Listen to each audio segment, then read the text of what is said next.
The audio cinema presents The Cardboard Box by Arthur Conan Doyle, a Sherlock Holmes adventure. In choosing a few typical cases which illustrate the remarkable mental qualities of my friend, Sherlock Holmes, I have endeavored, as far as possible, to select those which presented the minimum of sensationalism while offering a fair field for his talents. It is, however, unfortunately impossible entirely to separate the sensational from the criminal, and a chronicler is left in the dilemma that he must either sacrifice details which are essential to his statement, and so give a false impression of the problem, or he must use matter which chance, and not choice. With this short preface, I shall turn to my notes of what proved to be a strange, though a peculiarly terrible, chain of events. It was a blazing hot day in August. Baker Street was like an oven, and the glare of the sunlight upon the yellow brickwork of the house across the road was painful to the eye. It was hard to believe that these were the same walls which loomed so gloomily through the fogs of winter. Our blinds were half drawn, and Holmes lay curled upon the sofa, reading and rereading a letter which he had received by the morning post. For myself, my term of service in India had trained me to stand heat better than cold, and a thermometer at 90 was no hardship. But the morning paper was uninteresting. Parliament had risen, everybody was out of town, and I yearned for the glades of the New Forest or the shingle of South Sea. A depleted bank account had caused me to postpone my holiday, and as to my companion, neither the country nor the sea presented the slightest attraction to him.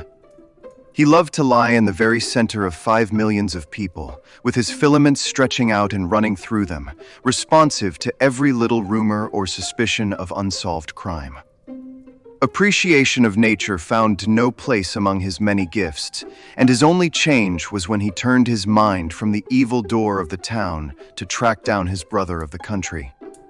Finding that Holmes was too absorbed for conversation, I had tossed aside the barren paper, and leaning back in my chair, I fell into a brown study. Suddenly, my companion's voice broke in upon my thoughts.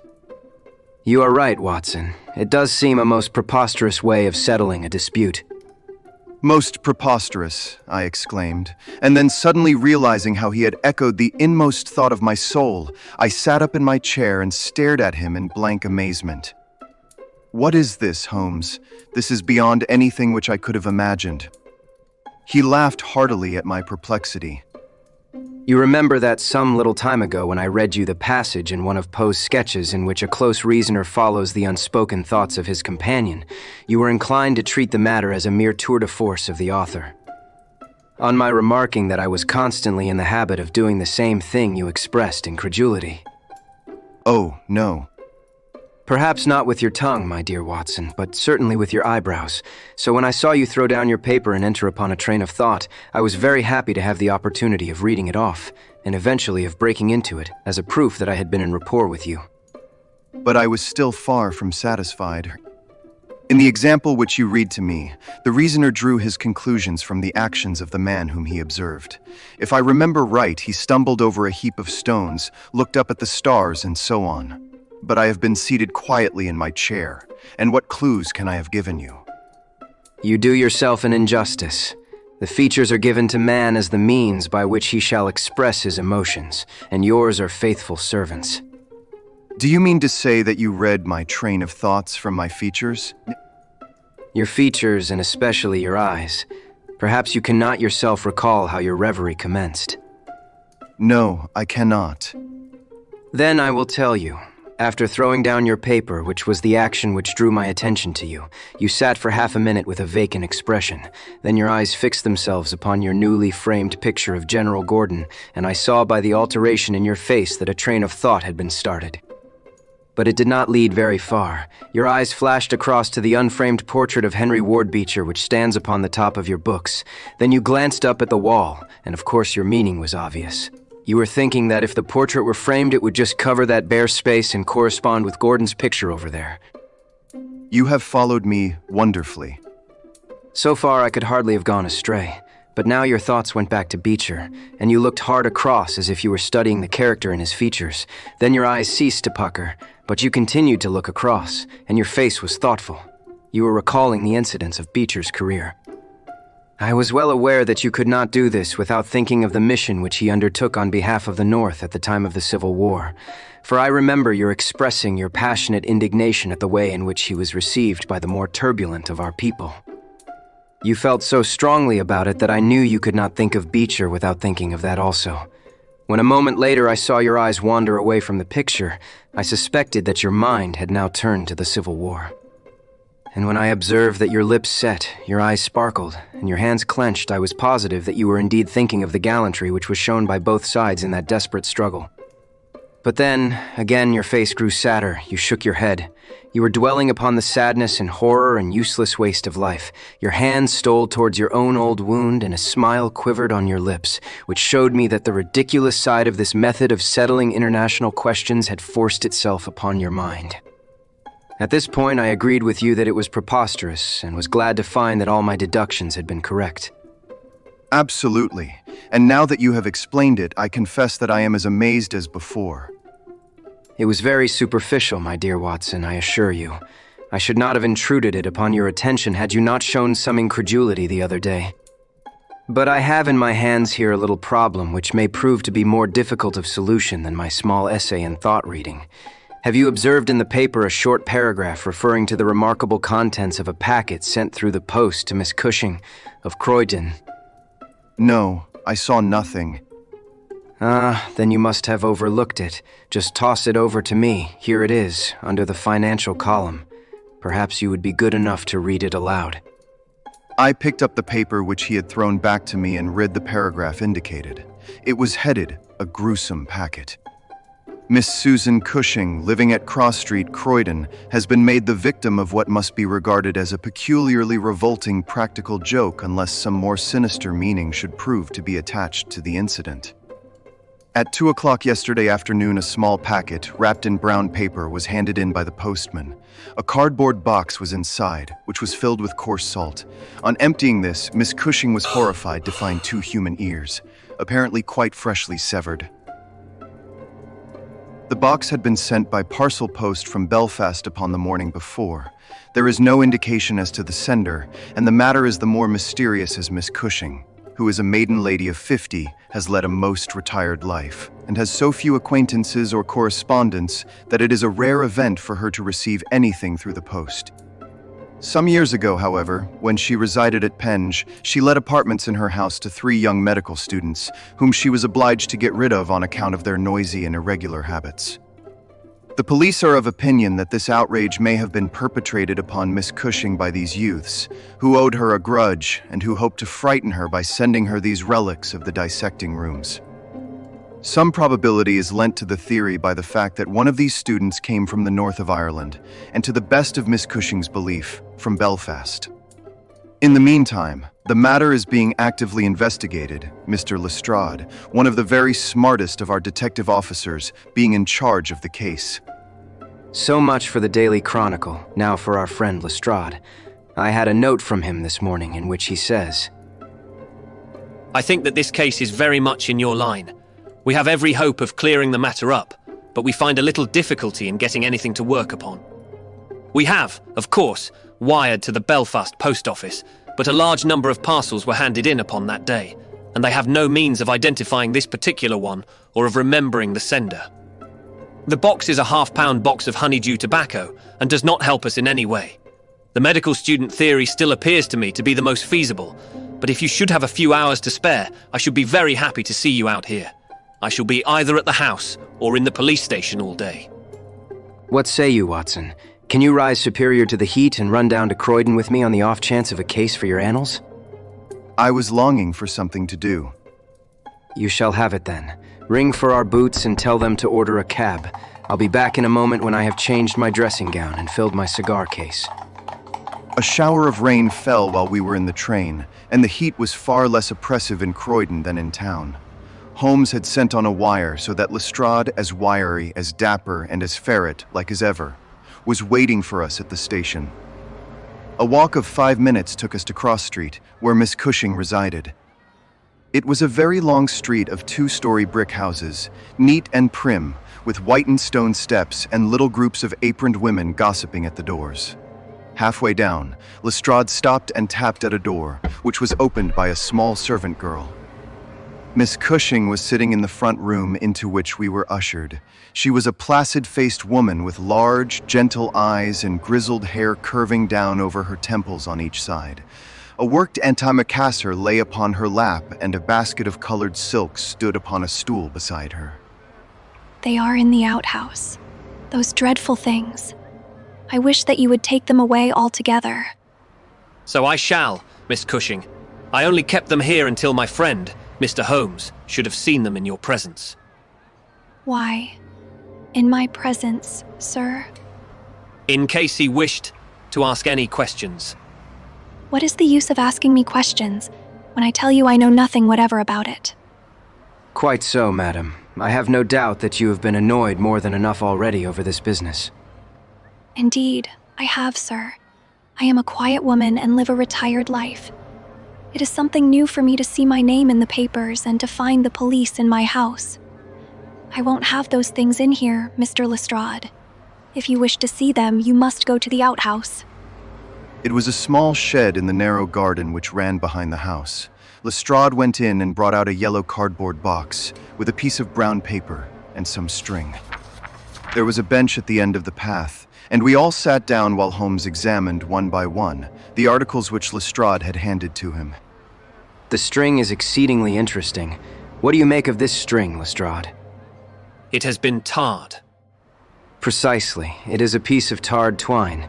You have also, no doubt, remarked that Miss Cushing has cut the cord with the scissors, as can be seen by the double fray on each side. I cannot see the importance. The importance lies in the fact that the knot is left intact, and that this knot is of a peculiar character. It is very neatly tied. I had already made a note to that effect. So much for the string, then. Now for the box wrapper. Brown paper with a distinct smell of coffee. What, did you not observe it? I think there can be no doubt of it. Address printed in rather straggling characters, Miss S. Cushing, Croy Street, Croydon, done with a broad-pointed pen, probably a J, and with very inferior ink. The word Croydon has been originally spelled with an I, which has been changed to Y. The parcel was directed. Then, by a man, the printing is distinctly masculine of limited education and unacquainted with the town of Croydon. So far, so good. The box is a yellow half-pound honeydew box, with nothing distinctive save 2 thumb marks at the left bottom corner. It is filled with rough salt of the quality used for preserving hides and other of the coarser commercial purposes, and embedded in it are these very singular enclosures. He took out the 2 ears as he spoke, and laying a board across his knee, he examined them minutely, while Lestrade and I, bending forward on each side of him, glanced alternately at these dreadful relics and at the thoughtful, eager face of our companion. Finally, he returned them to the box once more and sat for a while in deep meditation. You have observed, of course, that the ears are not a pair. Yes, I have noticed that. But if this were the practical joke of some students from the dissecting rooms, it would be as easy for them to send 2 odd ears as a pair. Precisely, but this is not a practical joke. You are sure of it? The presumption is strongly against it. Bodies in the dissecting rooms are injected with preservative fluid. These ears bear no signs of this. They are fresh, too. They have been cut off with a blunt instrument, which would hardly happen if a student had done it. Again, carbolic or rectified spirits would be the preservatives which would suggest themselves to the medical mind, certainly not rough salt. I repeat that there is no practical joke here, but that we are investigating a serious crime. A vague thrill ran through me as I listened to my companion's words and saw the stern gravity which had hardened his features. This brutal preliminary seemed to shadow forth some strange and inexplicable horror in the background. Lestrade, however, shook his head like a man who is only half convinced. There are objections to the joke theory, no doubt, but there are much stronger reasons against the other. We know that this woman has led a most quiet and respectable life at Penge, and here for the last 20 years. She has hardly been away from her home for a day during that time. Why on earth, then, should any criminal send her the proofs of his guilt? Especially as, unless she is a most consummate actress, she understands quite as little of the matter as we do. That is the problem which we have to solve, and for my part I shall set about it by presuming that my reasoning is correct and that a double murder has been committed. One of these ears is a woman's small, finely formed, and pierced for an earring. The other is a man's sunburned, discolored, and also pierced for an earring. These two people are presumably dead, or we should have heard their story before now. Today is Friday. The packet was posted on Thursday morning. The tragedy, then, occurred on Wednesday or Tuesday or earlier.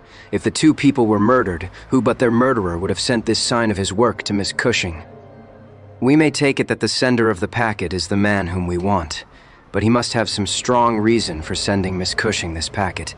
What reason, then? It must have been to tell her that the deed was done, or to pain her, perhaps. But in that case, she knows who it is. Does she know? I doubt it. If she knew, why should she call the police in? She might have buried the ears and no one would have been the wiser. That is what she would have done if she had wished to shield the criminal. But if she does not wish to shield him, she would give his name. There is a tangle here which needs straightening out. He had been talking in a high, quick voice, staring blankly up over the garden fence, but now he sprang briskly to his feet and walked towards the house. I have a few questions to ask Miss Cushing. In that case, I may leave you here, for I have another small business on hand. I think that I have nothing further to learn from Miss Cushing. You will find me at the police station. We shall look in on our way to the train. A moment later, he and I were back in the front room, where the impassive lady was still quietly working away at her antimacassar. She put it down on her lap as we entered and looked at us with her frank, searching blue eyes. I am convinced, sir, that this matter is a mistake, and that the parcel was never meant for me at all. I have said this several times to the gentleman from Scotland Yard, but he simply laughs at me. I have not an enemy in the world, as far as I know, so why should anyone play me such a trick? I am coming to be of the same opinion, Miss Cushing, said Holmes, taking a seat beside her. I think that it is more than probable. He paused, and I was surprised on glancing round to see that he was staring with singular intentness at the lady's profile. Surprise and satisfaction were both for an instant to be read upon his eager face, though when she glanced round to find out the cause of his silence, he had become as demure as ever. I stared hard myself at her flat, grizzled hair, her trim cap, her little gilt earrings, her placid features, but I could see nothing which could account for my companion's evident excitement. There were one or two questions. Oh, I am weary of questions. You have two sisters, I believe. How could you know that? I observed the very instant that I entered the room that you have a portrait group of 3 ladies upon the mantelpiece, one of whom is undoubtedly yourself, while the others are so exceedingly like you that there could be no doubt of the relationship. Yes, you are quite right. Those are my sisters, Sarah and Mary. And here at my elbow is another portrait taken at Liverpool of your younger sister, in the company of a man who appears to be a steward by his uniform. I observe that she was unmarried at the time. You are very quick at observing. That is my trade. Well, you are quite right. But she was married to Mr. Browner a few days afterwards. He was on the South American line when that was taken, but he was so fond of her that he couldn't abide to leave her for so long, and he got into the Liverpool and London boats. The Conqueror, perhaps? No, the Mayday. When last I heard, Jim came down here to see me once. That was before he broke the pledge, but afterwards he would always take drink when he was ashore, and a little drink would send him stark, staring mad. It was a bad day that ever he took a glass in his hand again. First he dropped me, then he quarreled with Sarah, and now that Mary has stopped writing, we don't know how things are going with them.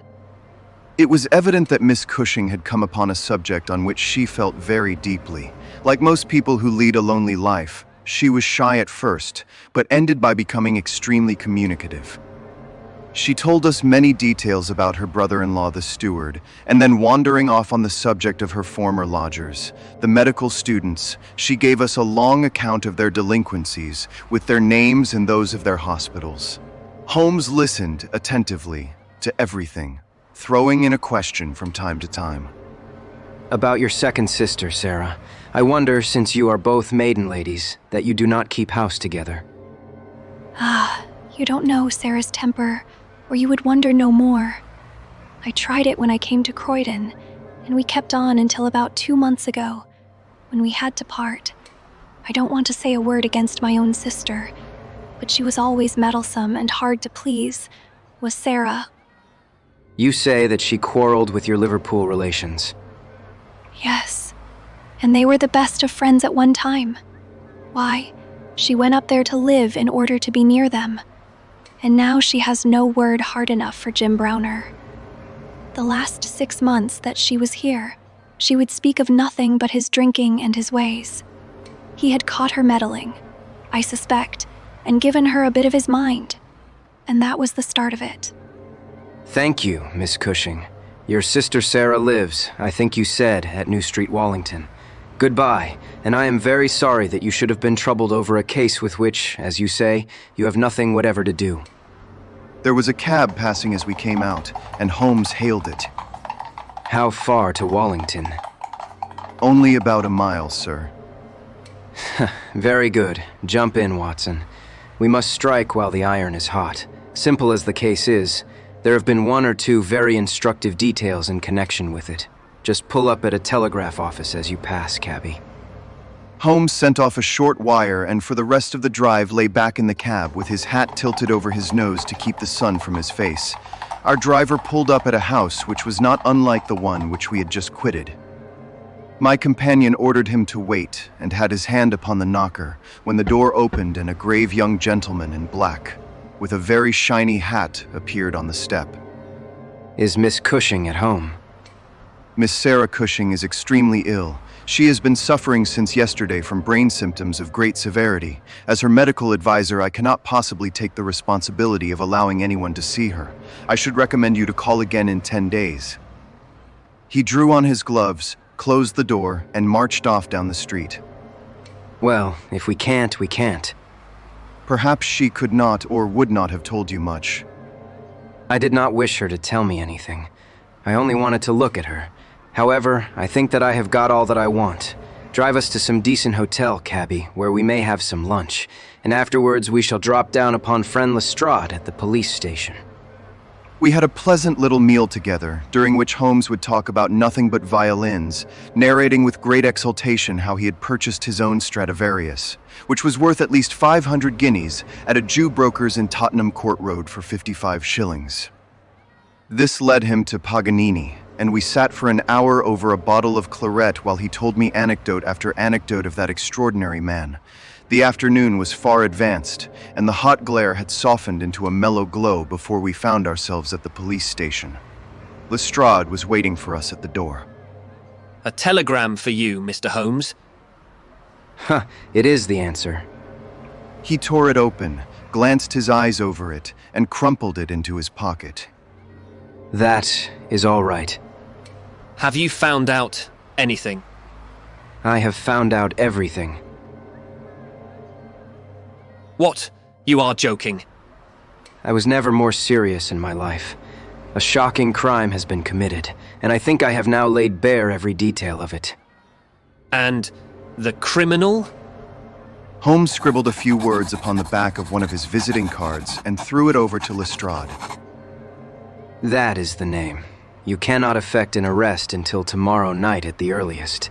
I should prefer that you do not mention my name at all in connection with the case, as I choose to be only associated with those crimes which present some difficulty in their solution.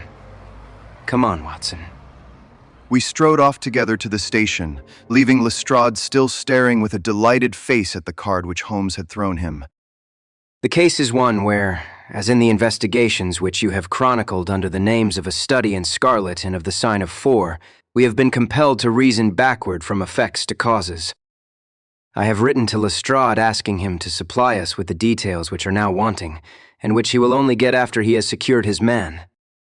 That he may be safely trusted to do, for although he is absolutely devoid of reason, he is as tenacious as a bulldog when he once understands what he has to do. And indeed, it is just this tenacity which has brought him to the top at Scotland Yard. Your case is not complete, then. It is fairly complete in essentials. We know who the author of the revolting business is, although one of the victims still escapes us. Of course, you have formed your own conclusions. I presume that this Jim Browner, the steward of a Liverpool boat, is the man whom you suspect. Oh, it is more than a suspicion. And yet, I cannot see anything save very vague indications. On the contrary, to my mind, nothing could be more clear. Let me run over the principal steps. We approach the case, you remember, with an absolutely blank mind, which is always an advantage. We had formed no theories. We were simply there to observe and to draw inferences from our observations. What did we see first? A very placid and respectable lady who seemed quite innocent of any secret, and a portrait which showed me that she had 2 younger sisters. It instantly flashed across my mind that the box might have been meant for one of these. I set the idea aside as one which could be disproved or confirmed at our leisure. Then we went to the garden, as you remember, and we saw the very singular contents of the little yellow box. The string was of the quality which is used by sailmakers aboard ship, and at once a whiff of the sea was perceptible in our investigation. When I observed that the knot was one which is popular with sailors, that the parcel had been posted at a port, and that the male ear was pierced for an earring which is so much more common among sailors than landsmen, I was quite certain that all the actors in the tragedy were to be found among our seafaring classes. When I came to examine the address of the packet, I observed that it was to Miss S. Cushing. Now, the oldest sister would, of course, be Miss Cushing, and although her initial was S, it might belong to one of the others as well. In that case, we should have to commence our investigation from a fresh basis altogether.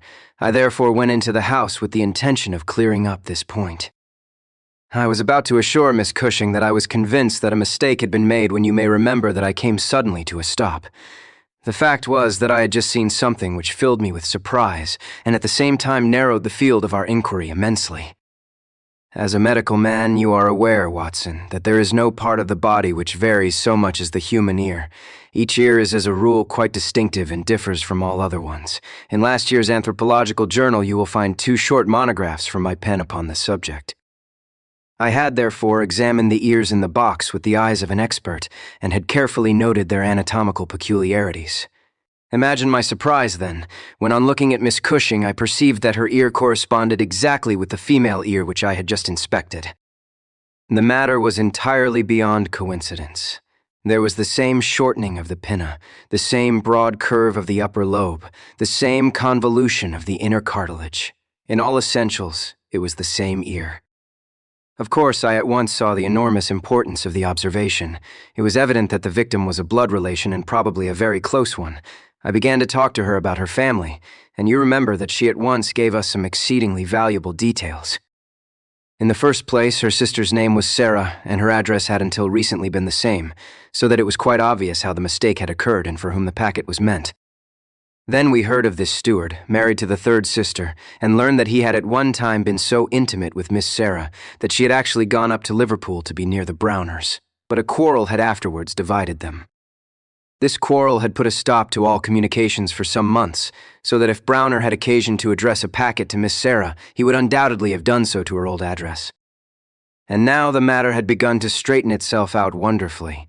We had learned of the existence of this steward, an impulsive man, of strong passions. You remember that he threw up what must have been a very superior birth in order to be nearer to his wife, subject, too, to occasional fits of hard drinking. We had reason to believe that his wife had been murdered, and that a man, presumably a seafaring man, had been murdered at the same time.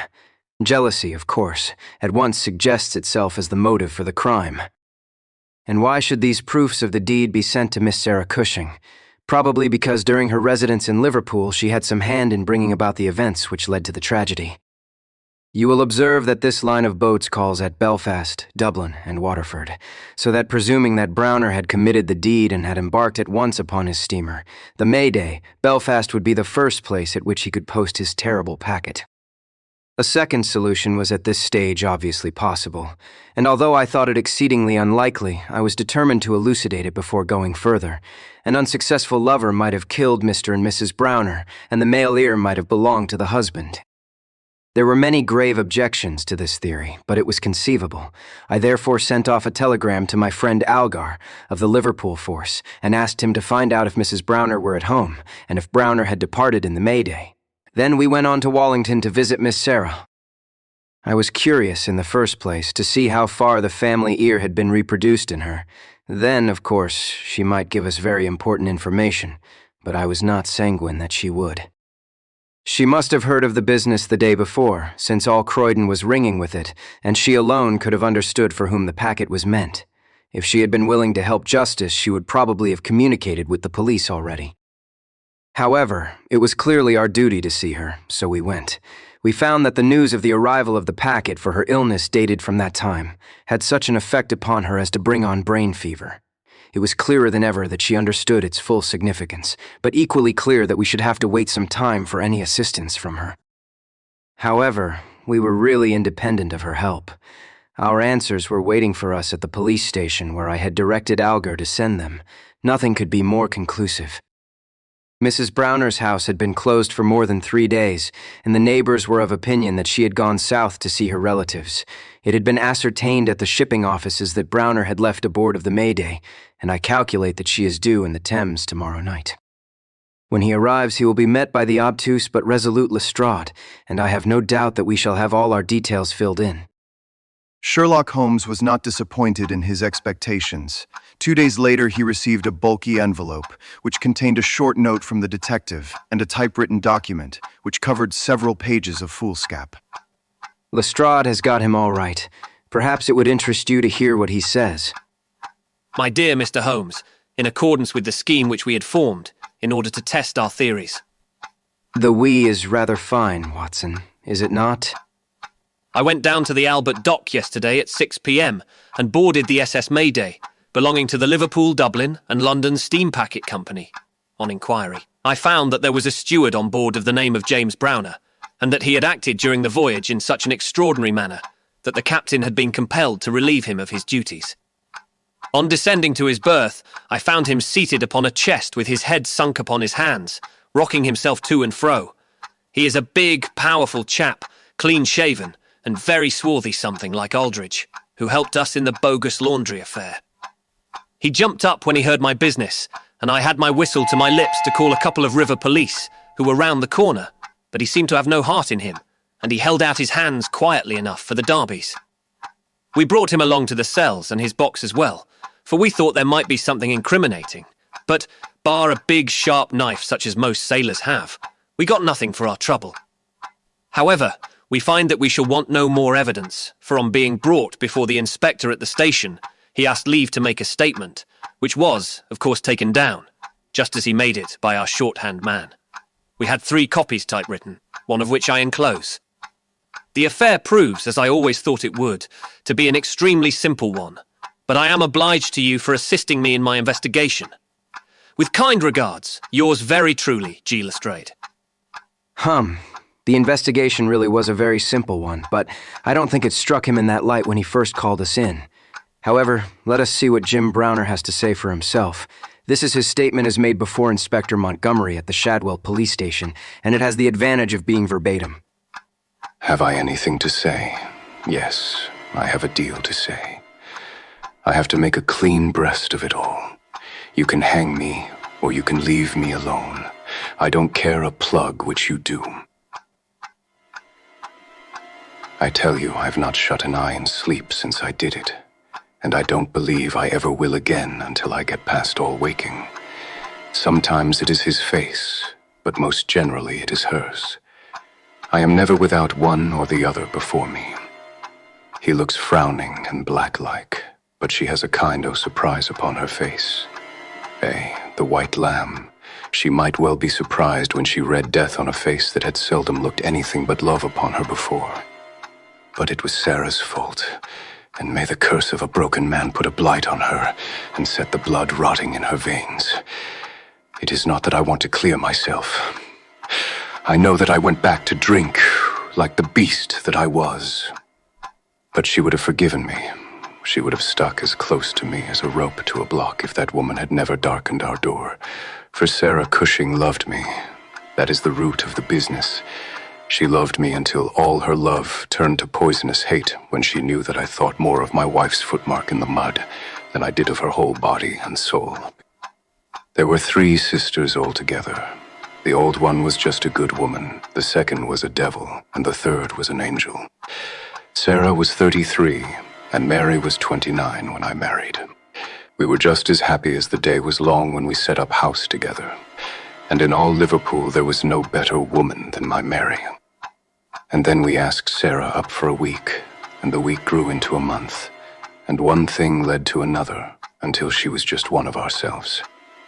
I was blue ribbon at that time, and we were putting a little money by, and all was as bright as a new dollar. My God, whoever would have thought that it could have come to this, whoever would have dreamed it. I used to be home for the weekends very often, and sometimes if the ship were held back for cargo, I would have a whole week at a time, and in this way I saw a deal of my sister-in-law. She was a fine, tall woman, black and quick and fierce, with a proud way of carrying her head, and a glint from her eye like a spark from a flint. But when little Mary was there, I had never a thought of her, and that I swear, as I hope for God's mercy. It had seemed to me sometimes that she liked to be alone with me, or to coax me out for a walk with her, but I had never thought anything of that. But one evening my eyes were opened. I had come up from the ship and found my wife out, but Sarah at home. "Where is Mary?" I asked. "Oh, she has gone to pay some accounts." I was impatient and paced up and down the room. "Can't you be happy for 5 minutes without Mary, Jim?" says she.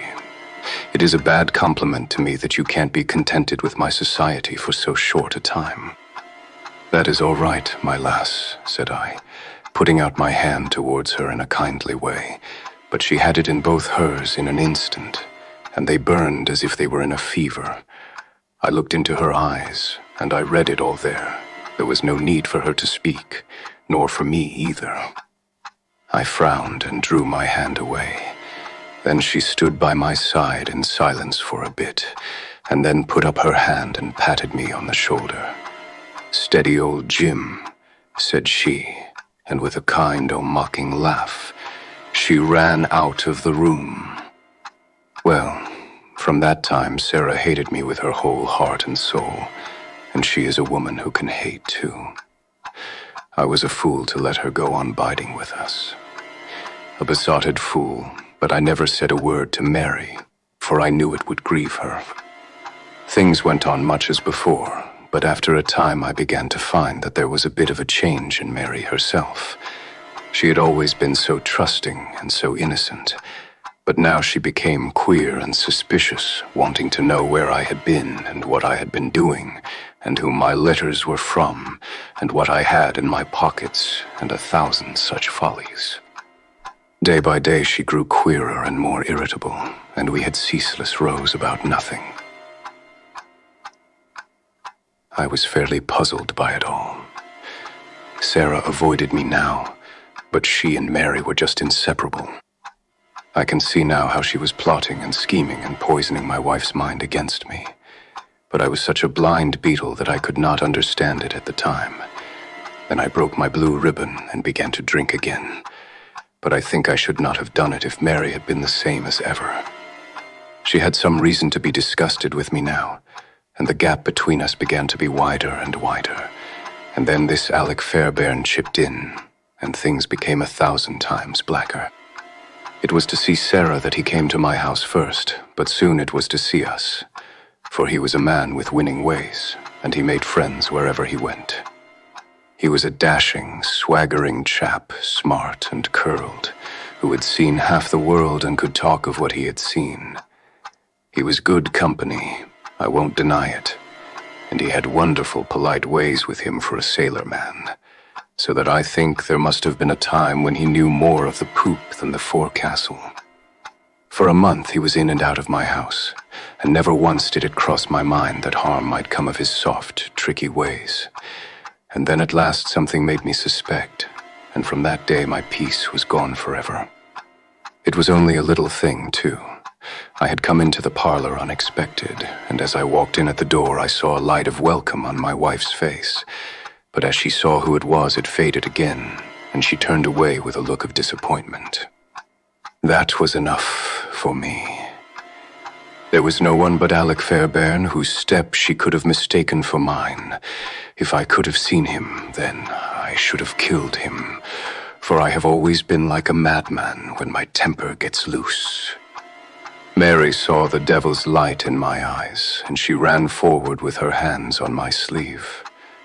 "Don't, Jim, don't," says she. "Where is Sarah?" I asked. "In the kitchen," says she. "Sarah," says I as I went in, "this man Fairbairn is never to darken my door again." "Why not?" says she.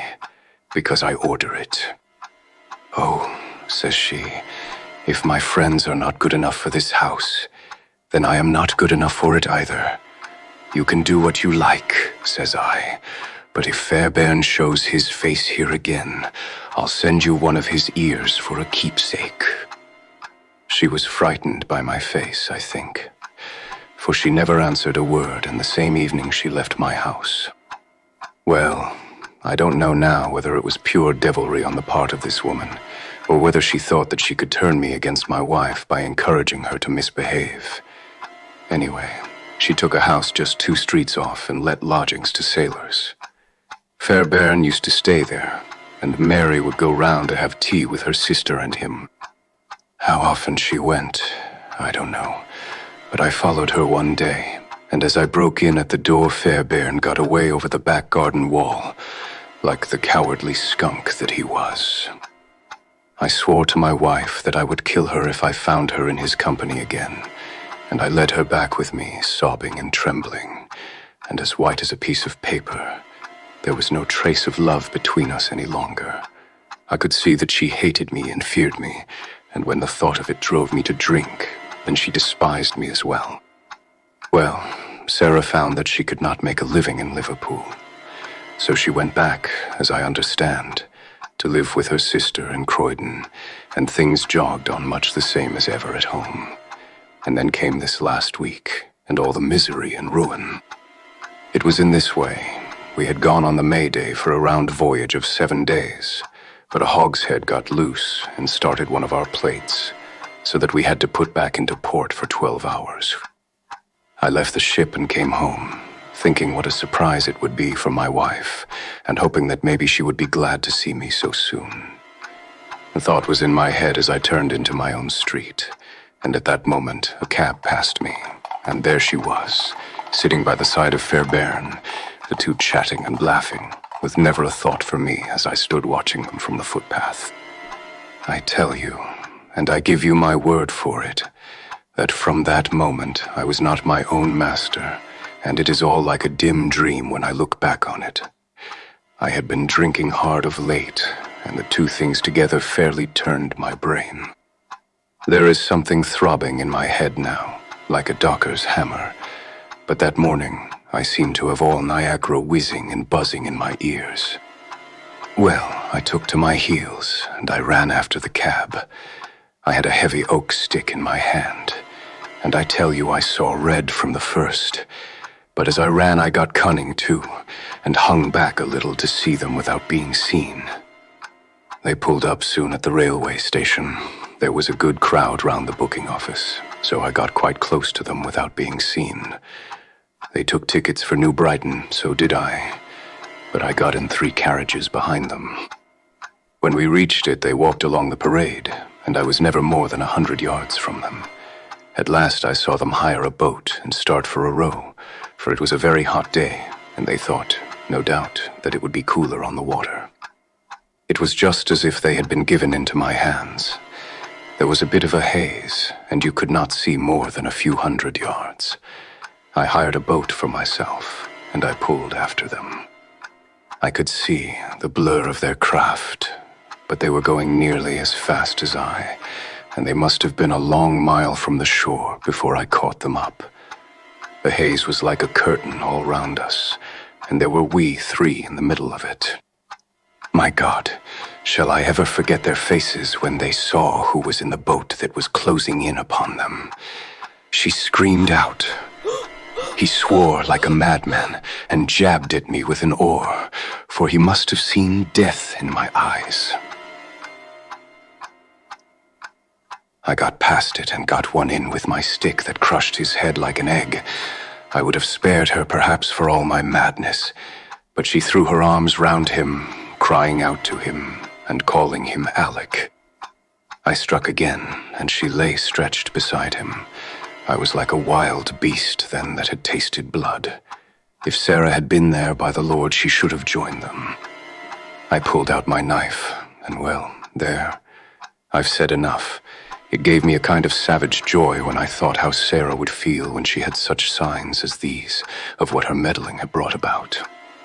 Then I tied the bodies into the boat, stove a plank, and stood by until they had sunk.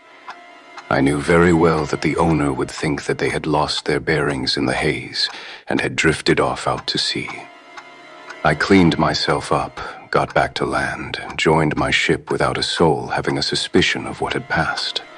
That night I made up the packet for Sarah Cushing, and next day I sent it from Belfast. There you have the whole truth of it. You can hang me, or do what you like with me, but you cannot punish me as I have been punished already. I cannot shut my eyes, but I see those two faces staring at me as they stared when my boat broke through the haze. I killed them quick, but they are killing me slow, and if I have another night of it, I shall be either mad or dead before morning. You won't put me alone into a cell, sir. For pity's sake, don't, and may you be treated in your day of agony as you treat me now. What is the meaning of it, Watson?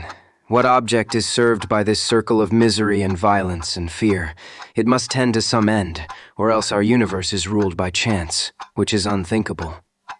But what end? There is the great standing perennial problem to which human reason is as far from an answer as ever.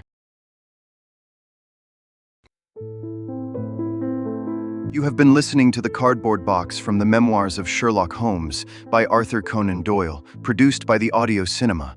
Visit app.theaudiocinema.com for more cinematic audio productions.